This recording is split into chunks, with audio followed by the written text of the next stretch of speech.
Le livre qui parle vous propose d'écouter Françoise Barbegal qui vous invite à une promenade dans l'œuvre d'Edgar Degas. Enregistrement Robson Galdino.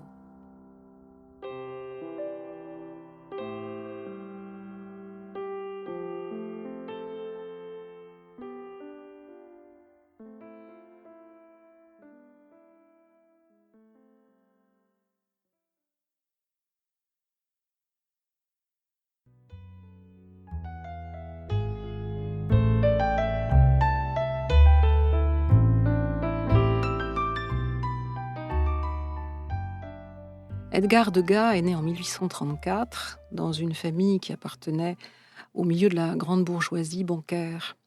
Et c'est important parce que pendant des années, il n'a pas eu besoin de vendre sa peinture pour vivre. Du moins jusqu'au début des années 1870, date à laquelle la ruine de sa famille l'oblige tout à coup à entrer réellement dans le marché de la peinture.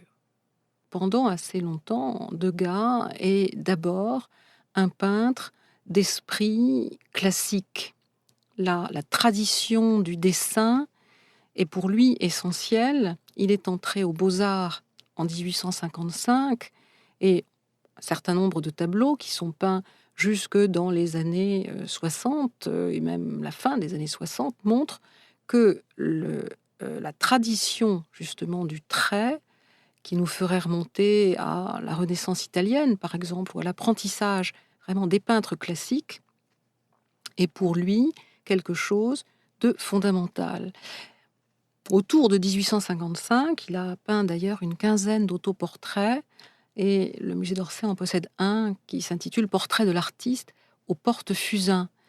Il est intéressant de voir le choix de l'attribut. Le fusain, c'est bel et bien l'outil du dessinateur. Il se montre comme quelqu'un qui prépare son tableau, qui travaille en suivant les étapes de l'élaboration d'une image telle qu'on a appris à le faire depuis au moins la Renaissance. C'est-à-dire dessin préparatoire, étude sur nature, puis composition, puis ensuite travail de la couleur.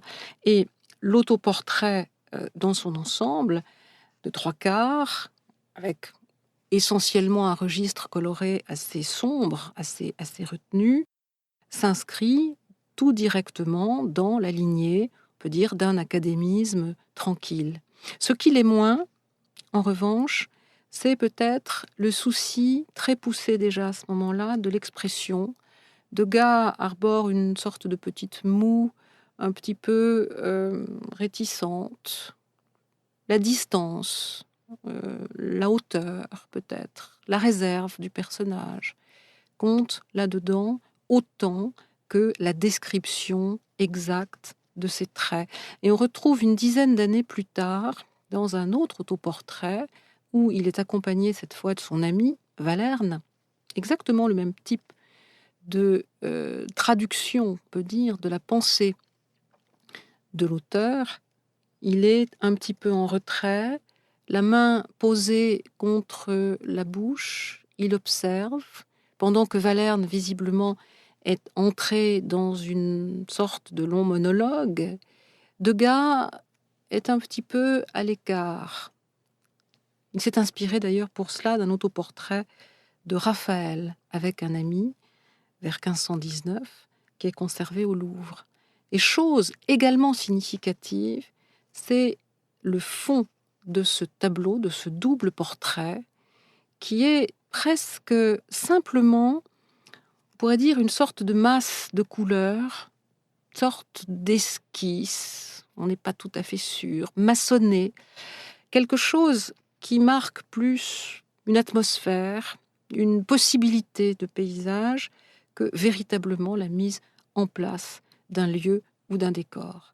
Et on se rend compte dès le départ d'une sorte de paradoxe. C'est la contradiction, au fond, qui règne entre la volonté d'un dessin très précis et tout à coup l'abandon d'un tableau qui n'est pas tout à fait achevé. Et ce sera vrai tout au long de la vie de Degas.